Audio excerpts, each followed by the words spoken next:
Hi, Sue. Hey, Angie. I have something to chat about today. Yeah.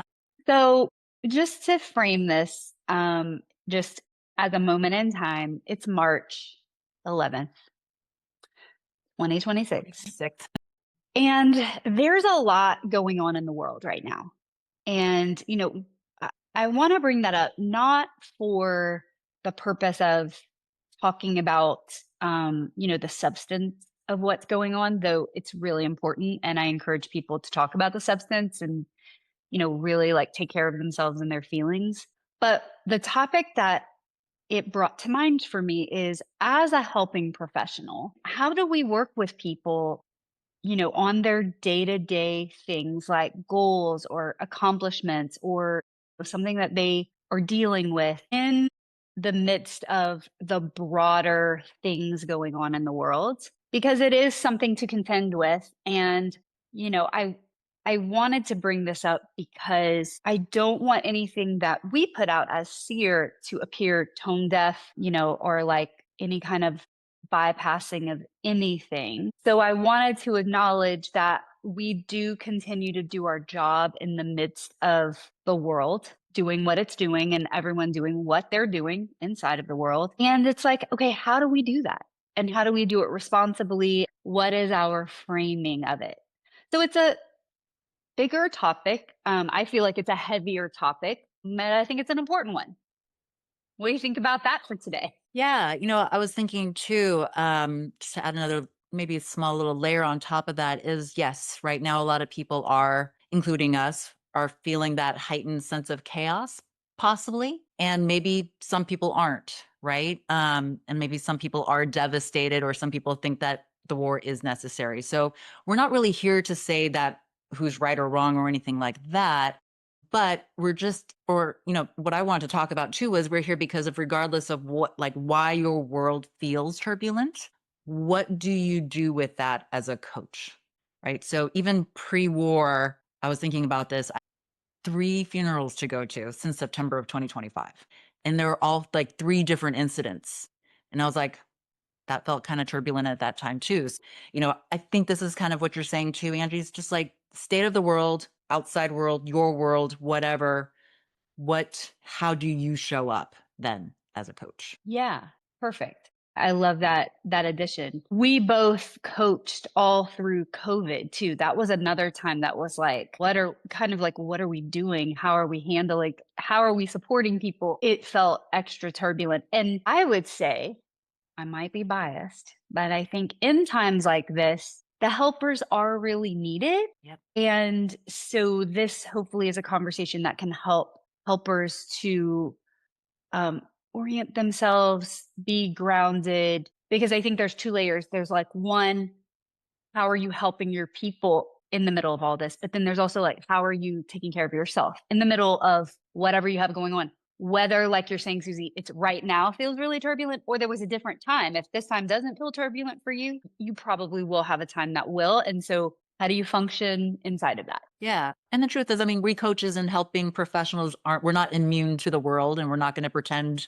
like it's not happening. So, yes, I would love to hear, how do you show up in order, or what do you do so that you feel grounded before you show up for your clients? Mhm. Do you, or have you ever walked into a session, or from turbulent times, do you have a process that you do, Angie? So, yes. And one I think is more unhealthy than another. So, first of all, I'm a pretty good compartmentalizer. Now, that's not necessarily a bad thing, but and I say that, one might not necessarily be as healthy because I think my personal tendencies can be to avoid hard things. And so compartmentalizing, like I'm really good at that, especially if something feels hard. So I can kind of lock something up into a little box and forget about it in a way. But I think that when I get into the space of helping and really caring about someone else, I can sort of pour all of my energy and my thinking and like my attention into that. And that actually helps me to focus on the person that I'm helping in the moment, which helps me in dealing with a turbulent time because I'm giving. So that's one thing related to the compartmentalization. And I will say, I think that my meditation practice whether or not you believe in meditation. I certainly do.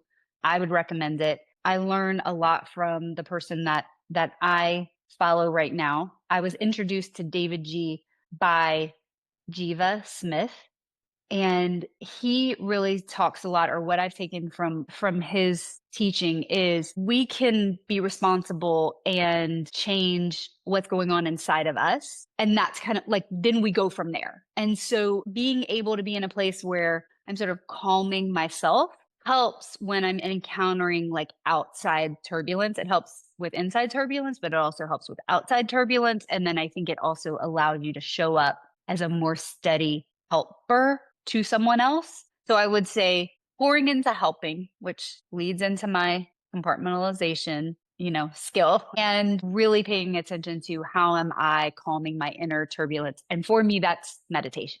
Those are my two things. I'm going to pause right there because I want to hear what you have to say. Those are not my only two things, but two of the things. I'm also a great compartmentalizer, very good at it. Been working on it since probably 5. So it's can be a superpower sometimes. And same thing like Angie, I can just kind of take it, just focus on the client and whoever needs my help, and then just stay attuned to that person or situation. I also, just on a practical level, I take notes. I know not all coaches do, but I take notes. So where I've found that's been most helpful are during like the turbulent times, or even when I'm not feeling well and I kind of, my memory's a little fuzzy, or I'm not like super 100% there. I go back to my notes and I'm like, oh God, thank God I took those notes because now I can show up more present. So I do love that I do that. And then I also do meditation just on a not daily. It's not perfect, not daily. I wish it was daily, but I do meditation also on a more ritualistic basis. But what I've realized for myself is when I'm really in like a monkey mind, my brain is kind of going a little crazy, turbulent, tired, any one of those actually. I need to get creative. It's almost like I just need to be doing something physical with breath work. So I love to crochet. I also love to journal. These are also things that I do on the daily. But when I am in a funk space, I will purposely do those things. Crochet, because it's meditative. It's like this Mm-hmm. pattern that I keep repeating, and then I bring my breath to it. So now it's like I'm just more aware of what I'm doing. Journaling, it's not to write out actually what I'm thinking. When I journal in a funk space, I'm actually have this whole bowl of colorful pens because I'll take this and I'll draw. It's just like I need to just put color to paper and get out of my mind and be pulled out. And the other thing that I really love to do is listen to music, right? So there's something about just checking out and just kind of getting into a space for myself, checking out, tuning out, so that by the time I come back to the person, I've just had some space and some creative space to just kind of come back and not have been in that monkey mindset, whatever it may be, whatever the situation Mm-hmm. may be. So that I've noticed is my process. I love those things. Yeah, I love those things. I think that on this topic, when someone asks me what I do, one of the core tenets of why I do my job is because I want to alleviate suffering in the world. That's one of the sort of taglines of my existence and my purpose that I've really come to like recognize and embody. And, alleviate suffering can be like a really big thing, volunteer for a cause that I care about, or it can be on a very individualistic level. And that's where I think one-on-one helping really resonates with me, because the truth is that, like you were saying, and I like your caveat of like things might not feel turbulent to someone that you're working with, or even you as a listener right now in this moment. But there are going to be times where you're suffering, and or where you're encountering someone that is suffering. And how are we helping on that individual level to alleviate that? That could really just be helping someone figure out how a conversation that they're having with themselves is not going well, or maybe they do need to get into action on a certain thing, or dissect something that, is a problem in their life. But I think this is a long way of saying that I think alleviating suffering on a very individual person by person basis is helping the world. And sometimes I can talk to myself about how I'm like, oh, wait, but is that like enough? Am I doing enough? And then this is something that I learned from David G too, is like, really, that's kind of all we can do is really help on these micro levels at times. I'm not saying it's the only thing you can do. Sometimes it is the only thing you can do. And I get a lot of comfort in that. Like if I can help someone alleviate suffering in their life, I think about the ripple effect that that might have, how they interact with someone, how they interact with their coworkers, their kids, a stranger, kind of changes things for the positive.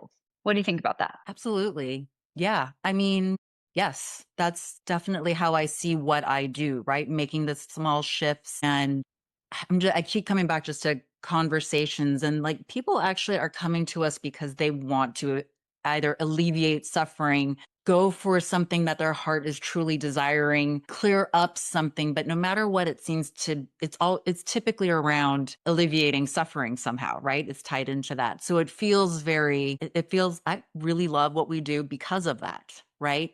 And yeah, and if you really break down and study probably all the people that we've worked with, it's those little things, those micro little things that all just has that snowball effect in their lives that just continue to grow and then make things better, right? And then they keep learning by coming back to you or listening to people like David G, and just, it just keeps growing and growing. And I just feel like I'm part of that as a helping professional, part of that tool for someone. So for me, yes, that makes me feel proud of like what we're doing, and hopefully they're passing on even what we're saying too. And then that also like ripple effect. Is that what you were saying? Yeah, yeah, it is. And, helping makes me a better person too in my own life. I go home, I've got a family, I have, people that I interact with. And I think that the personal connections with people make me more empathetic in my own life, outside of just a session with a client.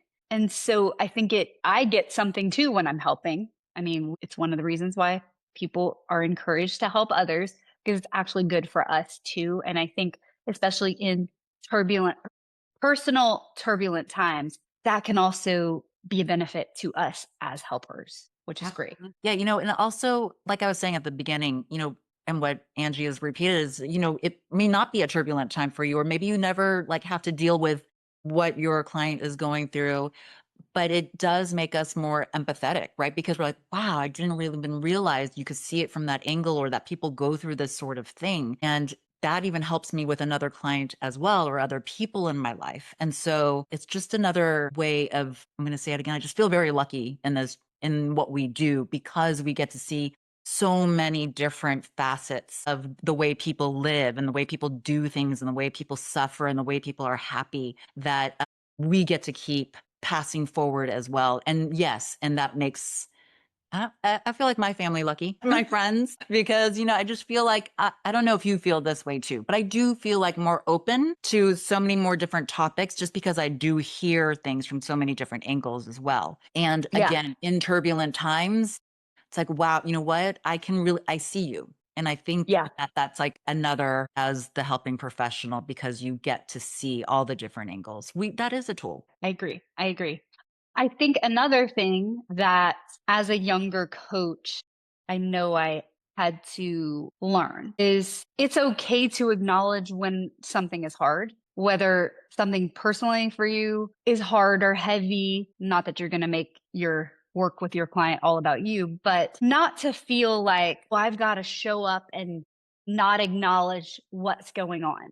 Sometimes just saying it or saying, yeah, this feels really heavy, or, just giving like the recognition, I would say, in like the space for the hard, turbulent stuff just helps. Even if you never talk about it, it's like, wow, this has been a hard news week, or I know something has been really hard for you in your family life this week. Like it I guess what I'm trying to say is, as a helping professional, yes, we can be a little bit of an escape for someone because we're there to help them, but we don't have to pretend like nothing is going on in I mean, order we're not to be robots, helpful. right? Yeah, yeah. I This think is that, another reason why maybe yeah, we're different from AI, which we exactly. have a class on that, by the way.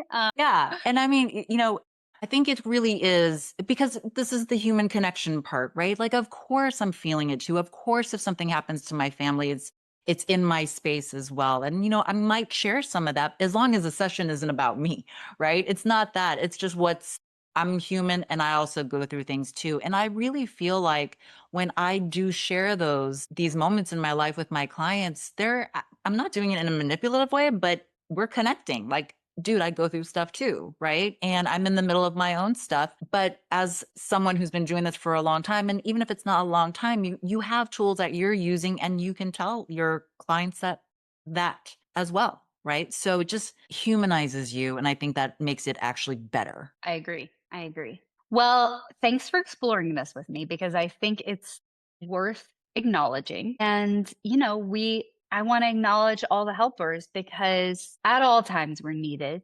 And especially in turbulent times, whether it is, a globally turbulent time or just a turbulent time in a small ecosystem called your client's life, you are so valuable and we see you, we appreciate you, and we want to support you in whatever way we can. Yeah. So stay grounded, not by pretending everything is fine, but by actually doing the work and show up. We are here, we're SEAR. And if any of this resonated with you, come and talk to us.